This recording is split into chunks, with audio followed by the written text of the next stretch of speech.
ABP माझा. Break नंतर special report मध्ये आपल्या सगळ्यांचं पुन्हा एकदा स्वागत. बातमी भिवंडीतून हाती येते. भिवंडी पालिका निवडणुकीच्या रणधुमाळीमध्ये दोन पक्षांच्या कार्यकर्त्यांमध्ये हाणामारी झाली. भंडारी चौक नारपोली इथे वॉर्ड क्रमांक 20 मध्ये भाजप उमेदवार यशवंत टावरे आणि काँग्रेस उमेदवार जितेंद्र पाल यांच्या कार्यालयाच्या इथे रस्त्यामध्ये हे गट समोरासमोर आले. संध्याकाळच्या दरम्यान काँग्रेस उमेदवार रॅली घेऊन भाजप कार्यालयासमोर घेऊन येत घोषणाबाजी करू लागल्यानं हा सगळा वादंग पेटल्याचं बोललं जातं.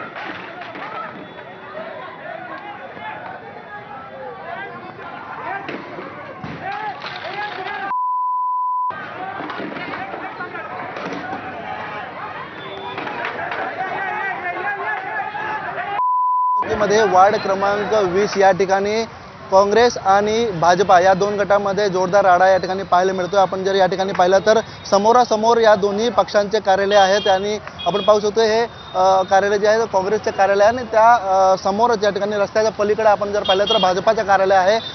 एकंदरीत असं समजतंय की काँग्रेसचे कार्यकर्ते जे आहेत ते घोषणाबाजी करत या ठिकाणी या भाजप कार्यालयाच्या समोर आलेले होते आणि त्या ठिकाणी दोघांमध्ये बाचाबाची झाली आणि त्यानंतर दगडफेक या ठिकाणी एकंदरीत सुरू करण्यात आलेली होती आणि त्यामुळे दोन्ही गटामध्ये आपण जर पाहिलं भाजपचे कार्यकर्ते असतील आणि या ठिकाणी काँग्रेसचे कार्यकर्ते दोघांमध्ये तुडुंब या ठिकाणी दगडफेक आणि जोरदार या ठिकाणी राडा झालेला होता. आपण पाहिलं तर वार्ड क्रमांक 20 मध्ये आपण जर पाहिलं यशवंत टावरे या ठिकाणी उमेदवार आहेत तर काँग्रेसचे जे उमेदवार आहेत ते जितेंद्र पाल हे आहेत आणि यांची कार्यालय जे आहेत समोर असल्यामुळे या ठिकाणी तुडुंब हाणामारी आणि दगडफेक आणि ऑफिसची तोडफोड या ठिकाणी करण्यात आलेली आहे.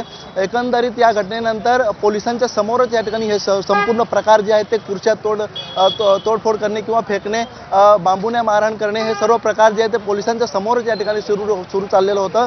आणि आता आपण जर पाहिलं तर हा जो वाद आहे तो चिघळलेला आहे. त्यामुळे तणावपूर्ण परिस्थिती या ठिकाणी निर्माण झालेली आहे. त्यामुळे या परिसरामध्ये आता मोठ्या प्रमाणात जे आहेत ते पोलीस बंदोबस्त या ठिकाणी तैनात झालेला. आपण पाहिलं तर पोलिसांच्या अनेक गाड्या या ठिकाणी दाखल झालेल्या असतील, वरिष्ठ पोलीस निरीक्षक असतील, ACP असतील, हे सर्व या ठिकाणी आता दाखल होण्याची सुरुवात झालेली आहे. कारण ही पूर्ण परिस्थिती या ठिकाणी आता नियंत्रणात आणणं कुठेतरी गरजेचं आहे. सर, काय सांगाल या ठिकाणी काय परिस्थिती निर्माण झालेली होती? माहिती घेतो.